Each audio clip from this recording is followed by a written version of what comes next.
Have you ever run something in a campaign as a DM and right after the point of no return gone, well, that was stupid?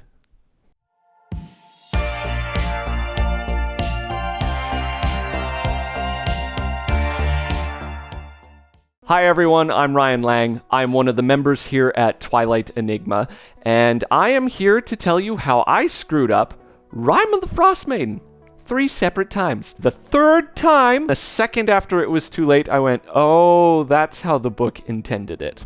So let's get into it. Rime of the Frost Maiden is a fantastic campaign that is kind of a snow biome source book, as well as a full campaign that is, I don't know, 100 pages longer than some of the others they've published. It's actually quite big. I quite like it.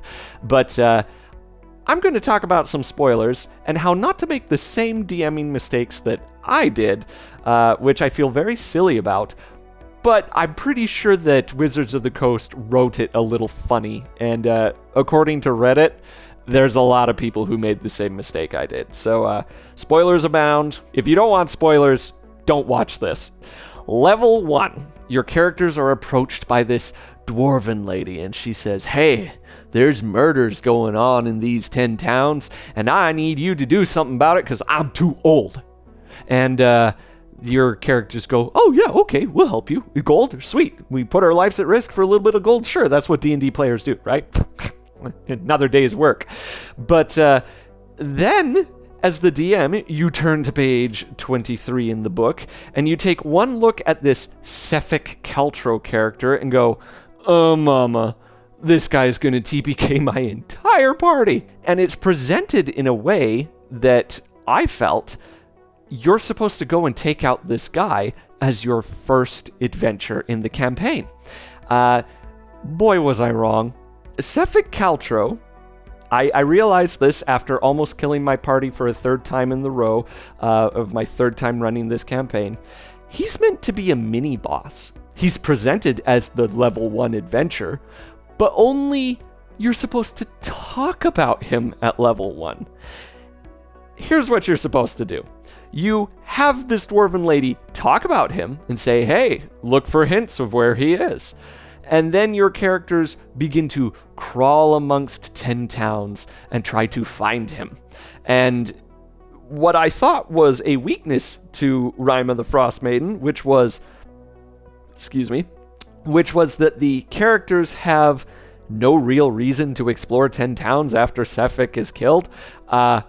No, it's actually one of the better strengths of the campaign, which is he shouldn't be killed at this point. What would happen is I'd have my party members show up, they'd fight him, and then they'd try and explore 10 towns and be like, why are we doing this for the longest time? And then they'd start to get other little hints or things going on, and then they'd start to really get into the campaign. But there was this weird time, this transition period where they're like, okay, I guess we'll just keep exploring. No. What it is your players are looking for Sephic, who's moving around with this mobile shop called Torgs, and every time they get to a place, he's just left it. Or, oh, we don't know where he is. But here's another rumor from around here. How about you take care of this while you're here? And then, as your players begin to hear and see all these other little rumors and take care of things, they gain a couple levels, and they also get a better understanding of just how intense the situation is in Icewind Dale. So, Ariel, the goddess of cold, she has made it so the sun will never rise in Icewind Dale, and people are getting really tired of it. It's been winter for over 2 years. They're getting sick. People are starving. They're on the verge of death. What do we do? But this is a god we're talking about. Your characters aren't really motivated to try and fight her.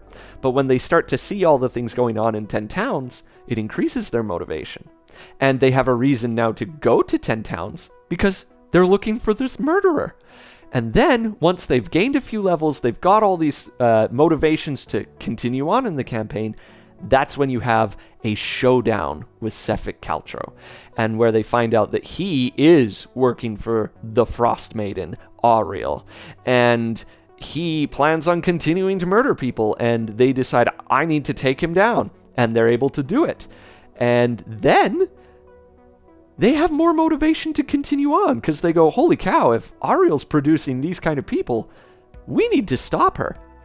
Anyways, don't make the same mistake I did and throw this guy at your party. I'm talking, they're level 1, and he is a CR3 individual with 75 hit points, the ability to cast Misty Step, regeneration.